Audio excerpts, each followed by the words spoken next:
aircraft about 40 miles southwest of Tin City. No modes or codes. Do you have any aircraft in that vicinity? Thank you, Delta Bravo. Attention in operations, this is ID. Track Zulu 235. 40 miles southwest of Tin City. No possibilities. This is Top Rock with an expedite scramble. Authentication time is 1906. Scramble.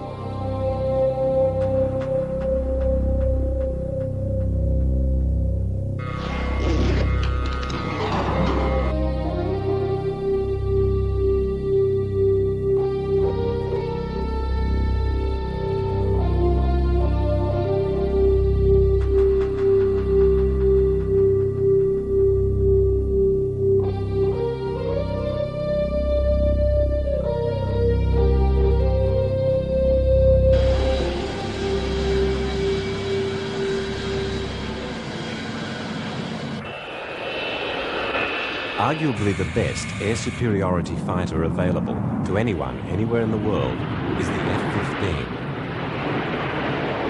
It might well be thought that this aircraft, epitomizing the state of the art, would be the product of a process of decades of constant refinement of a basic specification. In fact, nothing could be further from the truth, because the Eagle is the answer to the blending together of two very real and concurrent problems, both of which caught the Air Force off guard.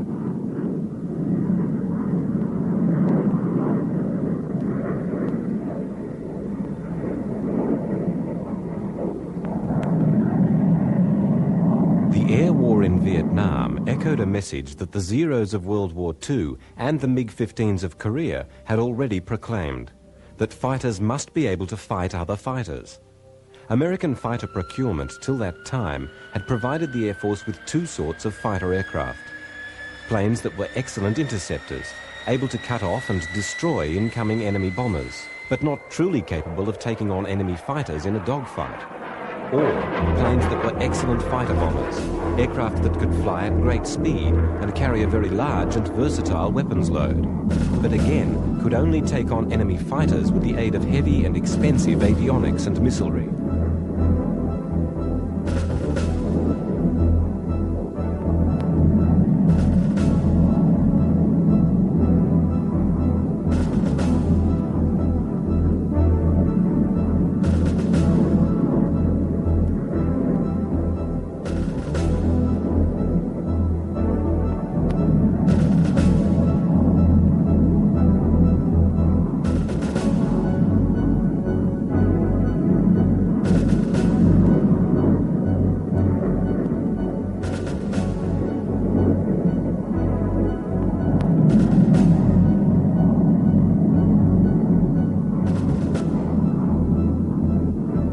That the United States had to an answer to the MiG was the F-4 Phantom II.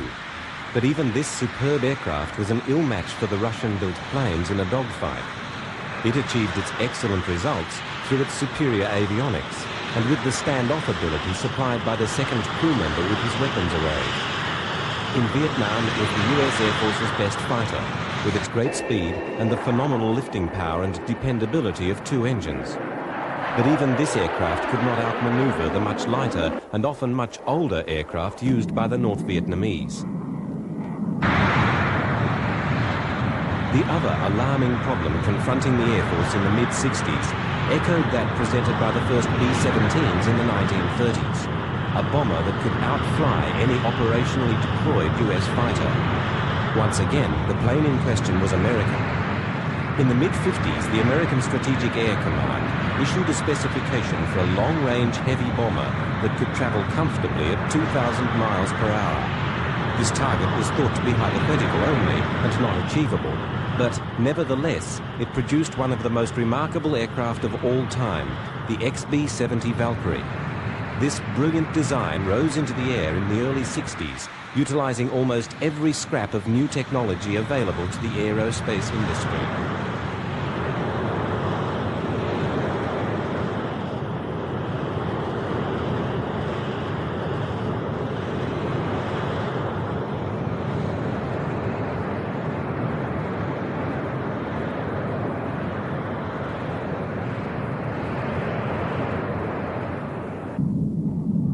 Its 6 enormous turbojet engines were contained in a wedge-shaped hull below the wing. As well as accommodating the power and the undercarriage, the wedged shape was itself a contributor to the aircraft's potency.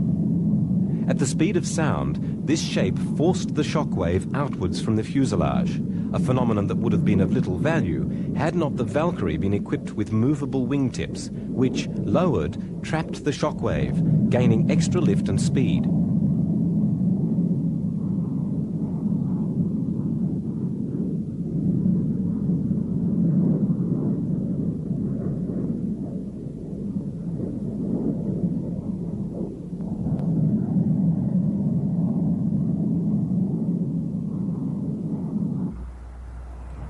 This arrangement sprang from a theory called compression lift, which was found not only to be correct, but also to give the Valkyrie a startling edge over anything else in the air.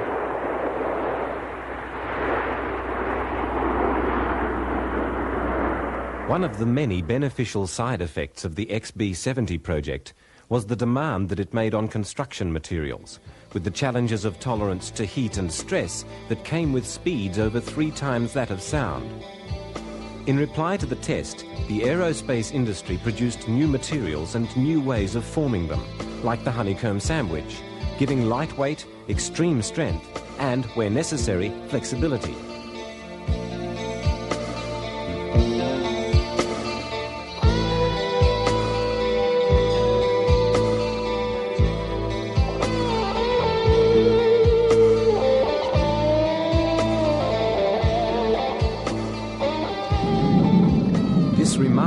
Film shows the paint on one of the 2 Valkyrie prototypes flaking, incapable of handling the heat of flight at such high speed.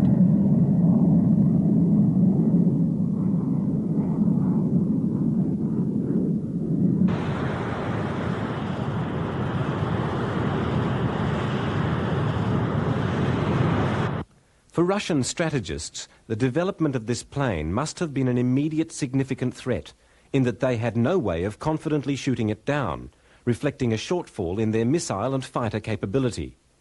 By this time, Russia had, of course, perfected long-range anti-aircraft missiles, but with the speed and height of the Valkyrie, it was likely that a dangerous percentage of attacking XB-70s would penetrate the Soviets' air defense and reach their targets. The Russian weapons designers went to work on the problem. As it happened, Valkyrie was cancelled, but clearly, Russian fighter designers continued to take its potential into account. In 1968, at the Domodov Air Show in Moscow, the Soviets demonstrated the expected array of military might.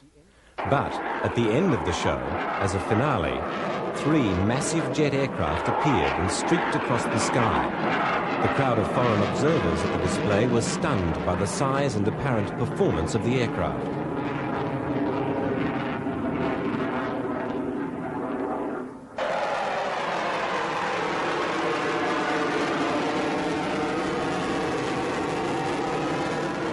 Reports sifting back to the Pentagon on the new plane's proportions and size suggested a plane of awesome top speed. For the next few months, nothing more was seen of the plane, which had been given the NATO code name Foxbat. Then, high in the sky over Israel, an Israeli F-4 located an unidentified blip on its radar, and, on climbing higher to investigate it, found it was approaching one of the new Soviet aircraft. In the thin air over 60,000 feet, the Foxbat, seemingly oblivious to the presence of the Israeli plane, was slipping through the air using sophisticated sensors in its nose to record Israeli ground activity. The Phantom, itself a fast, high-flying aircraft, could only slowly approach the new Russian type as both aircraft climbed still higher. The occasion was the first aerial encounter between a Western pilot and one of the new Mark, but the experience was cut short. The Phantom was already straining at top speed to slowly catch the other plane, but the Foxbat was in no way near fully extended. In a matter of seconds, the plane accelerated away, leaving the Phantom floundering. Foxbat clearly had caught the West off guard. Here was a Soviet-built fighter capable of 3 times the speed of sound already in operation. The US had been contemplating the production of a fighter version of the Valkyrie, But this aircraft, the F-108 Rapier, never went beyond the mock-up stage. Had it gone into production, it would have utilised variable geometry on the jet engine intakes to maximise the aircraft's potential at all altitudes. Although the 108 was extensively tested and elaborate models were made, the project was cancelled without a prototype being built.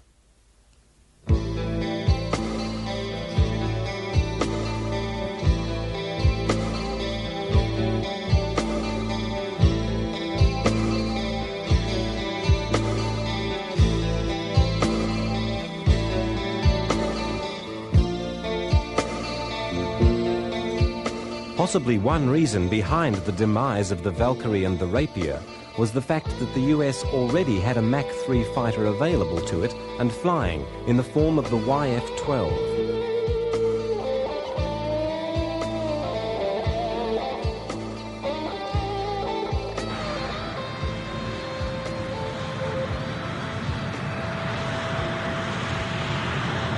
This superb plane was really a modification of the SR-71 Blackbird, capable of carrying missiles within an internal weapons bay. Only 3 examples of the YF-12 were produced, the design being used only in a reconnaissance role. By the late 1960s, the United States found itself clearly in the market for a new fighter.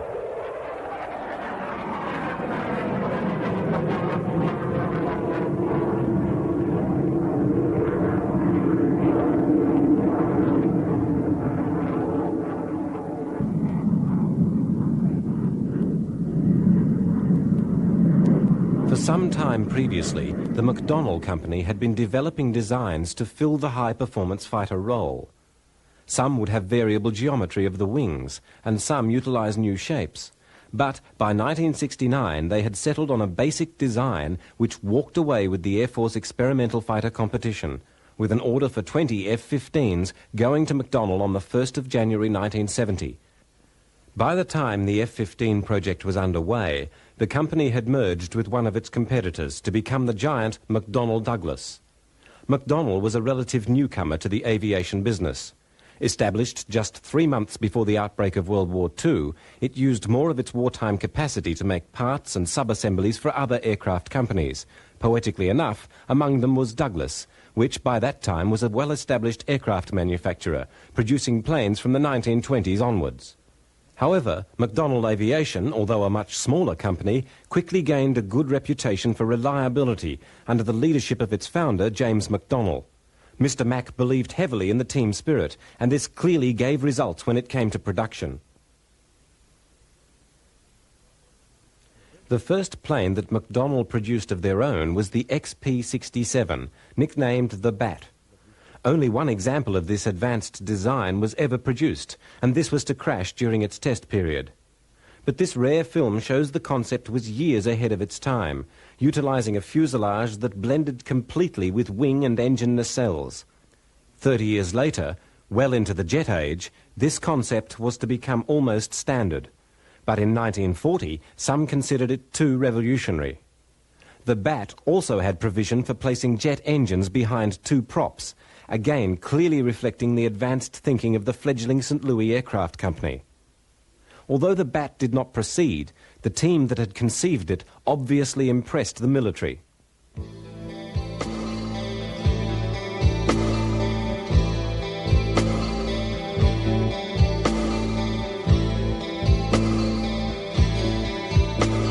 McDonnell's operation grew, and they moved the plant to the edge of Lambert Field, which gave them access to a substantial runway.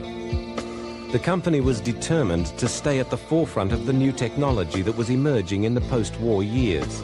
Technology that involved the jet engine that had quickly taken over from piston engines, and new designs using much better material than was ever available during the war years.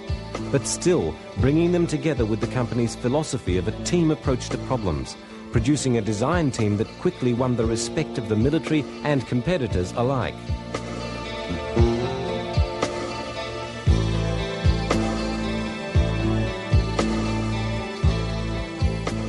These men are inspecting an F-101 Voodoo, a plane that would be a major success story for McDonnell, but like many of its aircraft, a product of perseverance and commitment to an idea, rather than being built to a strictly confining government specification.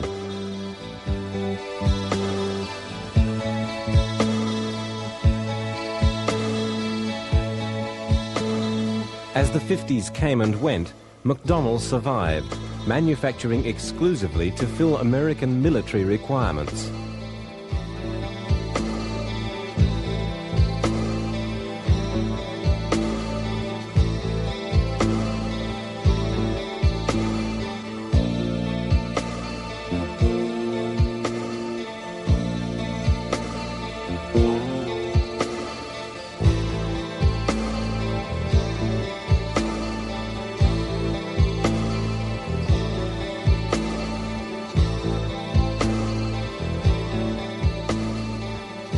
McDonnell's biggest success came with the development of the F-4 Phantom II. Like many of their other planes, conceived as a Navy fighter, but its versatility soon made it the standard fighter for all three of the American air arms, the only plane ever to do so.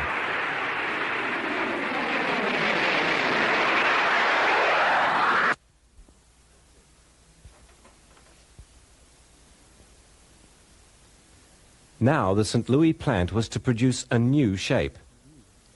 The F-15 design would be subjected to the most critical tests of any aircraft, and templates and models were made to confirm the concept's viability.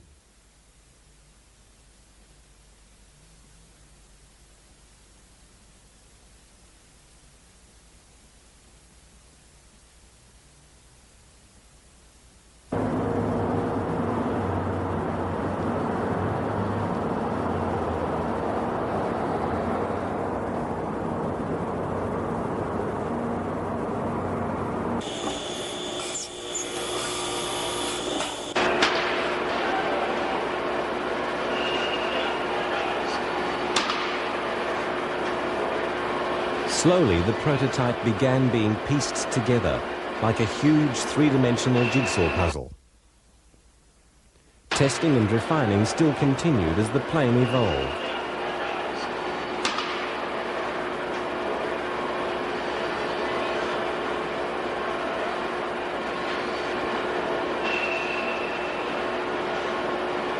Here, a prototype is seen in the paint shop in the last stages of production.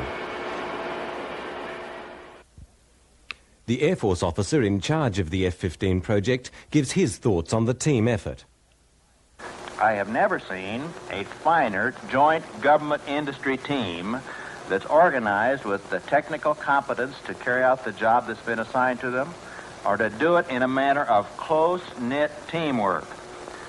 Before an invited audience, the first F-15 was rolled out on the 26th of June, 1972. I christen the Eagle, and may you reign supreme in your domain. Hear, hear.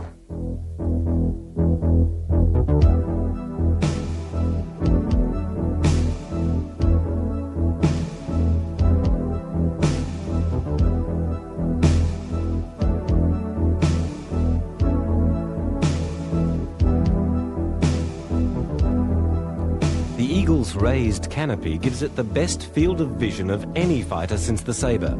Since the first Eagles would only have one pilot, that man would have to have the best vision available. Seen here is the Eagle's variable air intakes, a truly sophisticated feature which allows its computer to optimize the air supply for any angle of attack.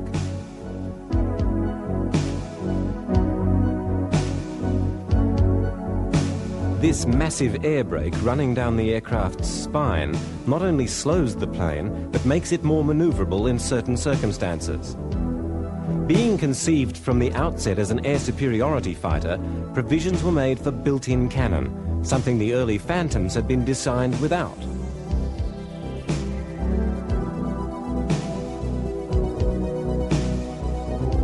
But for normal attack, the medium-range Sparrow missile, a development of those used over Vietnam, was to be carried two abreast each side of the plane's engine.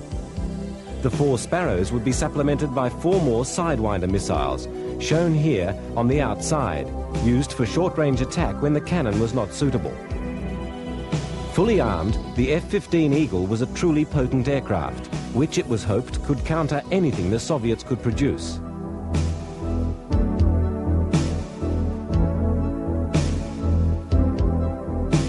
Its distinctive twin fins sit each side of the complex jet exhaust and give the aircraft increased stability at high speed, and allow the pilot maximum control of the aircraft if it were to lose an engine in flight. All in all, McDonnell and the Air Force thought the Eagle would be the answer to fighter needs for years to come. But this was yet to be proven, and for the aircraft's first flight, it was shipped to Edwards Air Force Base.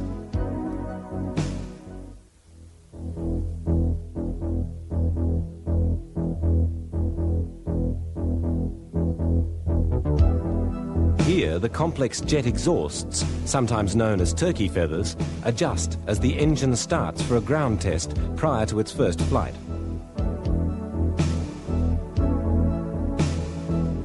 In case of brake failure, the plane is securely moored to the runway for the static engine test series.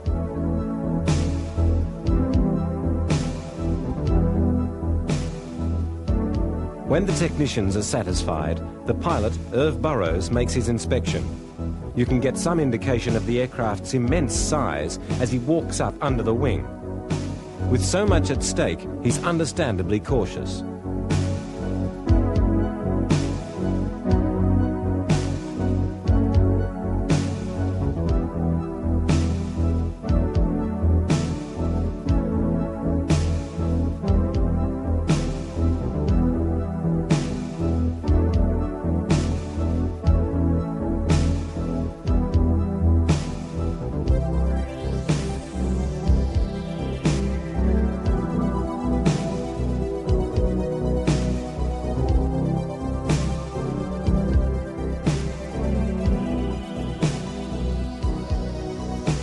Engines are slowly started again, and the ground crew disperse as, for the first time, the Eagle taxis under its own power.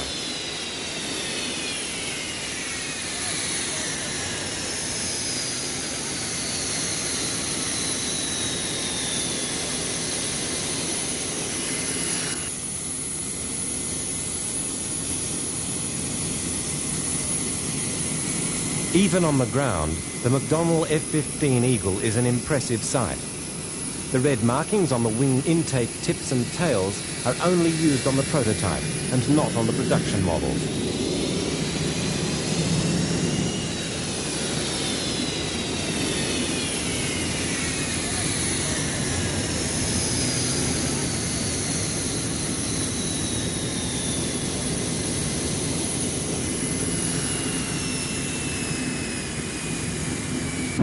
Here, the massive Pratt & Whitney F-100 turbofan engines, part of the secret of the Eagle's phenomenal performance, are brought up to take-off thrust.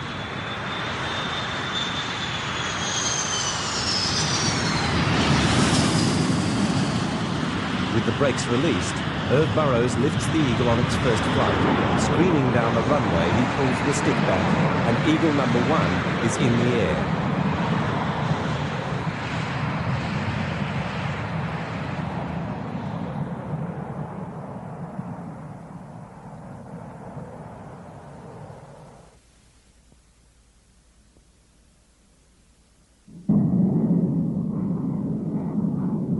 Though short, the Eagle's first flight was a total success.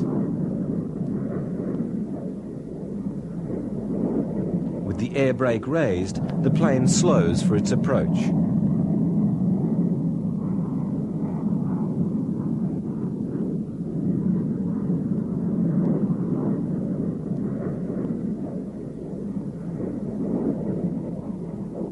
Here, as it begins its landing with an F-4 chase plane following, it almost looks small.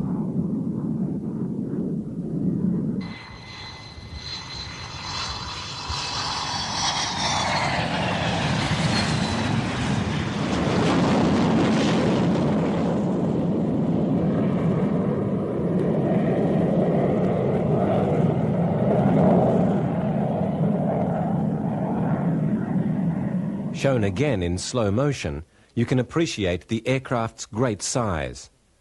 You can also see how the air intakes are adjusted to the horizontal, even though the aircraft is tilted back.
With his first flight behind him, Irv Burrows must be a man who is full of sensations.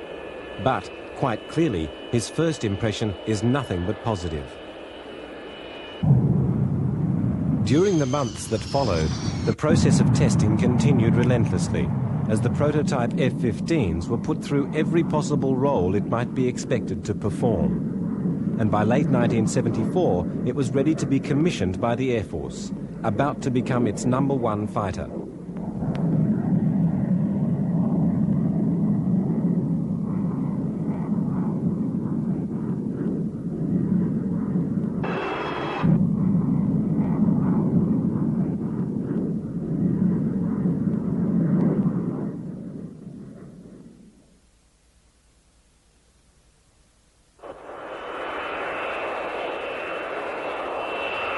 On the 14th of November 1974, President Ford was on hand for the acceptance of the Air Force's first operational F-15.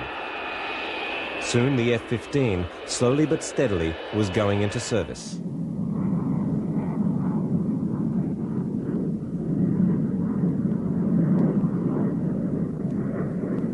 One of the first challenges of the F-15 was to demonstrate its maneuverability against other fighters, because it was agility that the previous generation of American aircraft had lacked over Vietnam.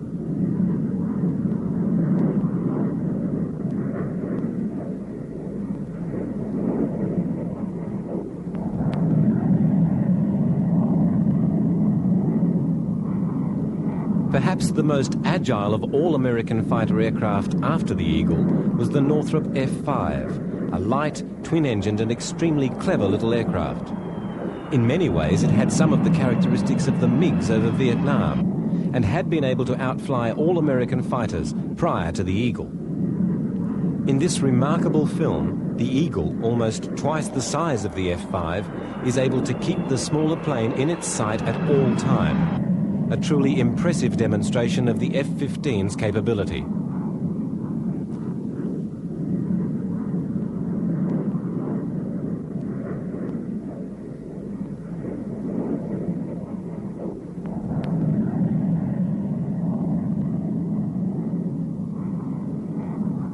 About the same time the Air Force received its first Eagles, another F-15 was being prepared to attempt high-altitude records, which had previously been split between McDonnell's Phantom and the Russian Foxbat. At a pre-test briefing, the 3 pilots selected for the record attempts meet with company and Air Force representatives. Major Roger Smith was the pilot who flew the first and last flights in the series. The other 2 pilots involved in the program were Major McFarlane and Major Dave Peterson.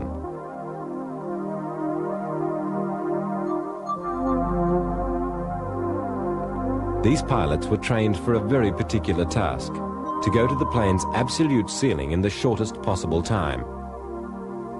Here, one of the team is going through the difficult procedure of being installed in the F-15. with all of his special support equipment for the elaborate protection which is necessary when you contemplate flying almost 100,000 feet, looking more like an astronaut than an airman.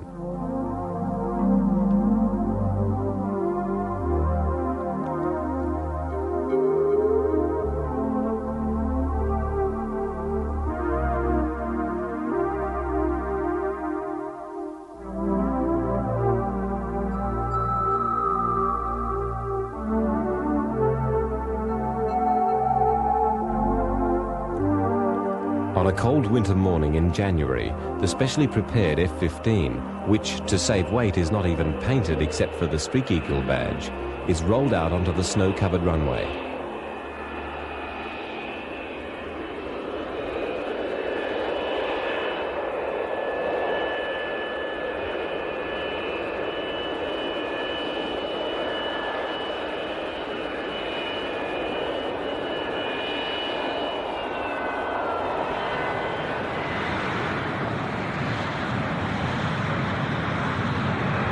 Symbolically enough, the chase plane which will follow the Eagle for its first stage of flight is a reconnaissance version of the Phantom, which previously held the American record.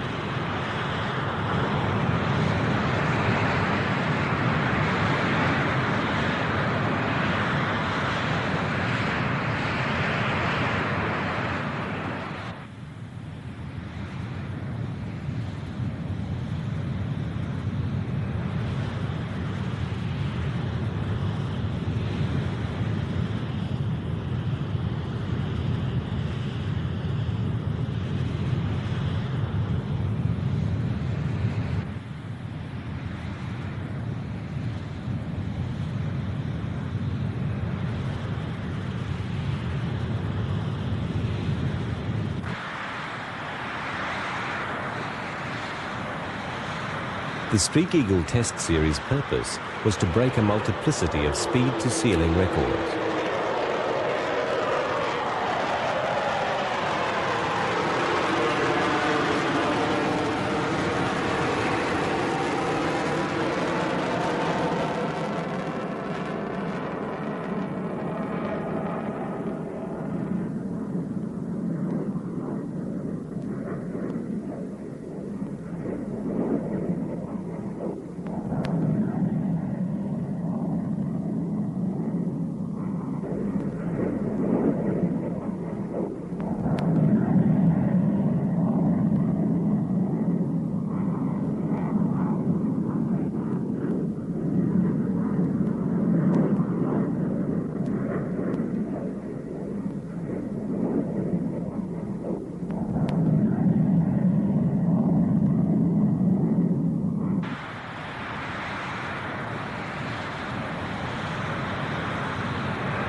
For several days, the three pilots constantly flew the Streak Eagle, gradually increasing the height and speed, and all three were to individually achieve specific records, with Roger Smith obtaining the final record for absolute height and speed.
Steadily, the F-15 Eagle took up its roles with the Tactical Air Command and Air Defence Command.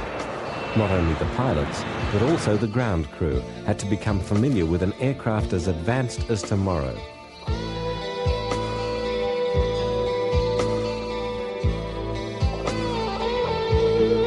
Eagles were soon deployed to Europe, where they stand in the West's front line, the sensitive area where East confronts West on a daily basis, and brinkmanship is a practiced skill, where the presence of a trained pilot and fine aircraft could do more to preserve peace in troubled times than many would acknowledge. From various European bases, F-15 pilots would constantly train and exercise to ensure the peak of performance. Always on hand, they may seem leisurely now, but the tempo can speed as the need demands.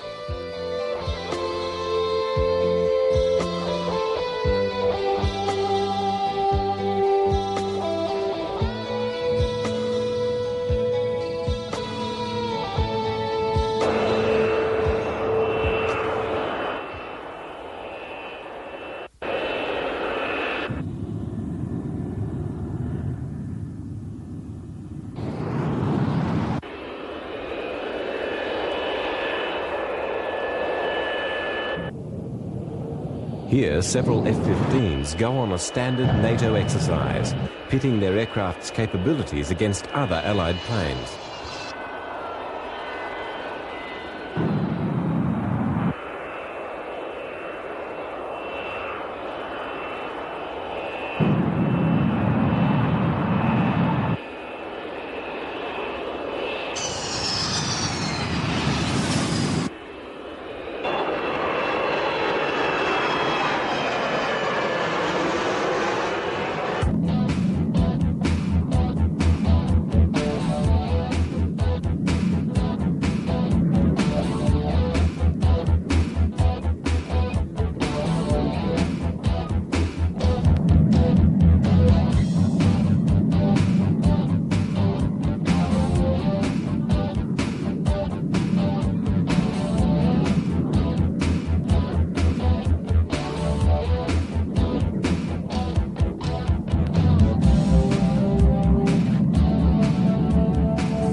Each F-15 group is a self-contained unit. Ground staff for the F-15 are highly skilled technicians. And in today's Air Force, where the requirement is often more for skill than it is for strength, women work alongside men.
Parenthetically, the F-15, which was originally designed as a specific air superiority fighter and not for any other role, now finds itself in an E-model similar to its Phantom forebear.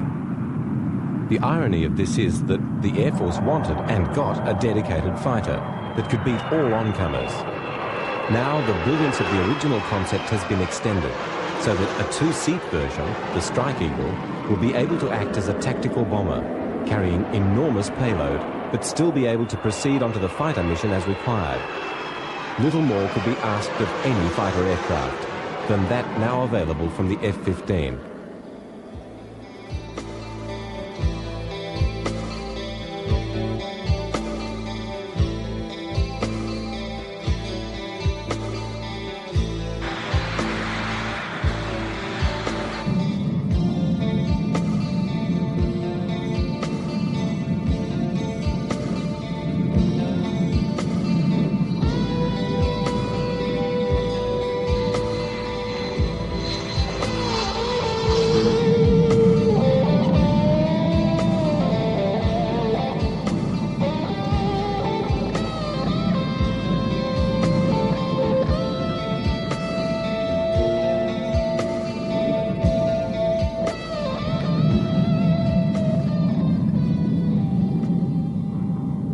With its high-flying capacity, the Eagle is also used as a vehicle to carry the LTV ASAT anti-satellite missile, which is designed and quite capable of achieving what its description suggests. Spy satellites were a concern for some time to the Americans, and an economical way of disposing of them was demonstrated in September 1985, when a US satellite, nearing the end of its useful life, was sent plummeting down by an ASAT missile launched from an Eagle at the height of 80,000 feet.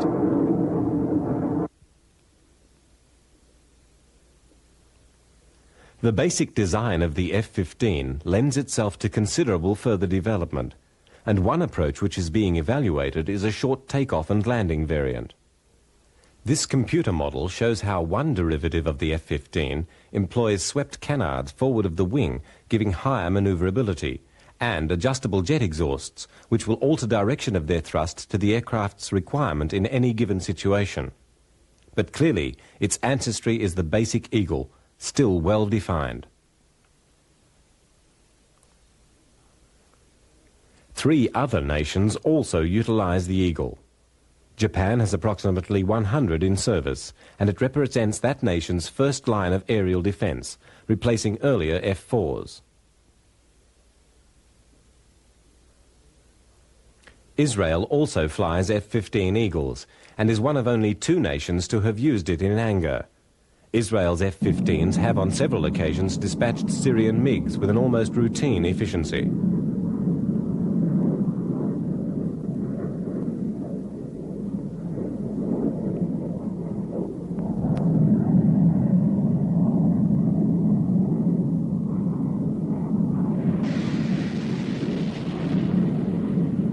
The third non-American user of the F-15 is Saudi Arabia.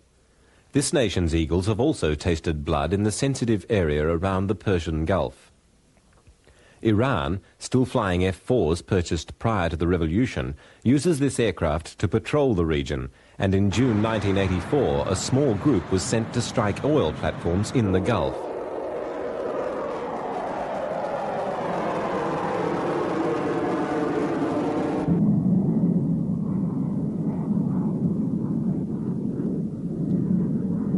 Patrolling Saudi F-15s were quickly advised of the Iranian aircraft by US AWAC radar aircraft, high in the sky over the Gulf.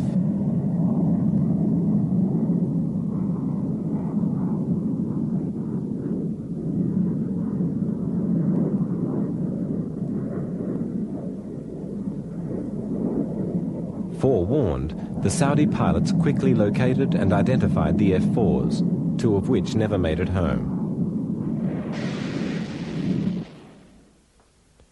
US F-15s, like all other operational fighters, are constantly kept in a state of readiness with regular tests and competitions. The William Tell weapons meet between Canadian and American fighters is a competition that offers the most prestigious awards for the participants. It is a test not only of aircraft and pilots, but also of ground crews. every aspect of aircraft efficiency is examined and points are scored relative to the overall performance and not just one moment of success. Increasingly, the F-15 Eagles are competing as the model takes over from earlier aircraft, which stood to defend the North American continent.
F-4 Phantoms and Convair F-106s, in conjunction with Canadian 101 Voodoos, will nevertheless give the Eagles opposition enough, because the prize was not just for the plane, but rather for the combination of man and machine, and the teamwork that keeps them in the air.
Here, a supersonic drone is launched to act as a target.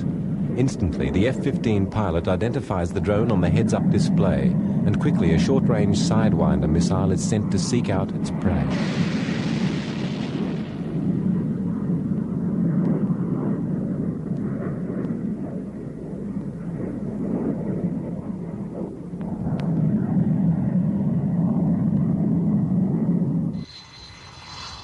With the job done, the Eagle returns, so that the kill and just about every other aspect of combat effect and air and ground efficiency can be judged.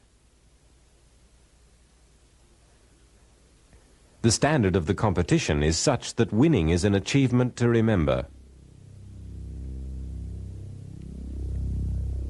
In the frozen wastelands of Alaska, different technology represents the very front line of US air defense. Radar stations placed in the most inhospitable of environments constantly scan the skies over the Bering Straits for the approach of Russian aircraft. Even in times of peace, the two nations test each other in a routine that hopefully will not go beyond that of saber rattling.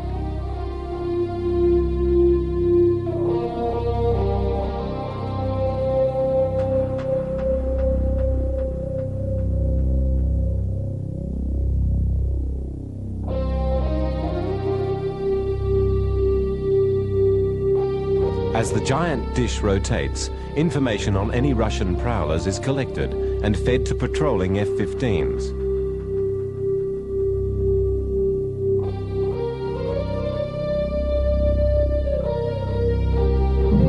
High in the cold sky, two Eagle drivers are sent to intercept, guided by constant updates from the ground control monitoring the Russian long-range bomber as it probes US airspace.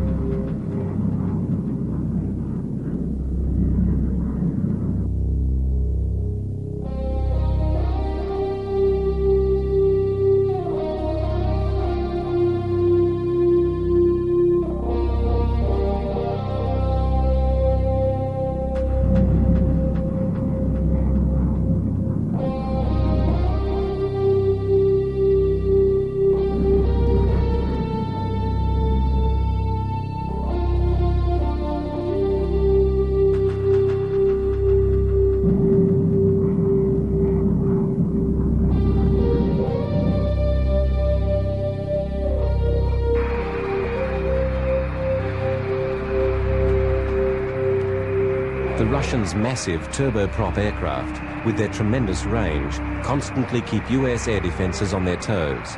And there is no better weapon to respond to their presence than the F-15 Eagle.